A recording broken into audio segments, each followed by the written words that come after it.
இப்போ ஹாட்ஸ்பாட் நீங்கள் ஆன் பண்ணிக்கணும். ஆன் பண்ணிவிட்டு இந்த இடத்துல ஆர்எஸ்டின்னு ஒரு பட்டன் இருக்கும், இதை நீங்கள் ப்ரெஸ் பண்ணிக்கணும். ப்ரெஸ் பண்ணிட்டீங்க.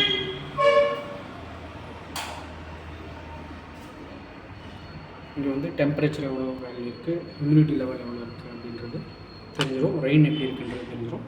இங்கே வந்து பார்த்திங்கன்னா ஒரு இண்டிகேஷன் கொடுத்துருக்கோம். ஓகேங்களா? இப்போ ரெயின் சென்சார் வந்து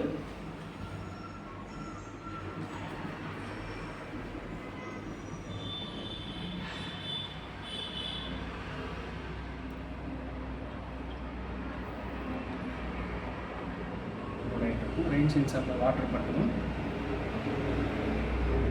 பார்த்திங்கன்னா ரெட் கலரில் இருக்கும்.